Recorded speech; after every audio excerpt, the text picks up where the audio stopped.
Իսահակյանի ոդիսականը խորագրով ցուցադրությամբ Իսահակյանի տուն թանգարանը նշանավորեց ոչ միայն թանգարանային գիշերվա մայիսյան միջոցառումը, այլև Իսահակյանի 155-ամյակի հոբելյանական տարում թանգարանի գրական նոր հատվածի բացումը։ Այն իրականացվել է Կրթության, գիտության, մշակույթի և սպորտի նախարարության աջակցությամբ, նաև մի քանի բարերարների մեկենասությամբ։ Խորհրդանշական է, որ նոր ցուցադրությունը Իսահակյանի ոդիսականը անունն է կրում, քանի որ այն ներկայացնում է դեռ վաղ երիտասարդության տարիներից սկսած պոետի դեգերումների պատմությունը։ Իսահակյանը ճամփորդել և տարբեր ժամանակահատվածներում ապրել է աշխարհի ամենագեղեցիկ ու մշակութային մայրաքաղաքներում, բայց դա պարտադրված բանտեղտություն էր, և ամբողջ այդ ընթացքում վարպետը կարոտաբաղձությամբ երազում էր իր պաշտելի Ալագյազի մասին։ Իսահակյանը դեռևս 18 տարեկանից ակտիվ մասնակցում էր ազգային ազատագրական գործի կազմակերպմանը և ձերբակալվել է բազմիցս, աքսորվել է երկրից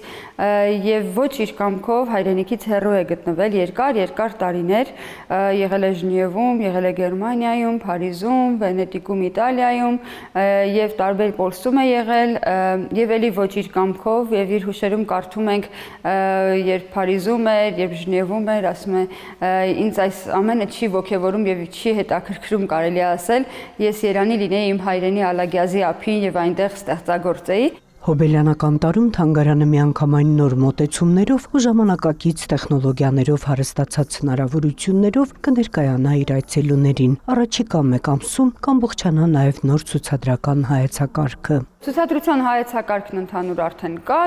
դիզայներական նախագիծը լրիվ պատրաստ է, մենք դրա մի հատված արդեն իրականացրել ենք և մոտ մեկ ամիս ժամկետում ամբողջական դիզայներական այդպես նախագիծը լրացուցիչ այսպես իրականություն կդառնա։ Իսկ հոբելյանական տարին գերհագեցած է ցուցադրական նոր նախագծերով, հրատարակչական նորույթներով, գիտաժողովներով, համերգային ու թատերական նախագծերով։ Կարևոր նորույթներից մեկն էլ թանգարանում խամաճիկների թատրոն ստեղծելու նախաձեռնությունն է։ Այն կլինի ինտերակտիվ, նրա խաղացանկում կգերիշխի հեքիաթի ժանրը և կներկայացնի առավելապես վարպետի հեքիաթները։ Առաջնախաղը սեպտեմբերին է։ Նոնե Ալեքսանյան, Ռոմիկ Խաչատրյան, լուրեր։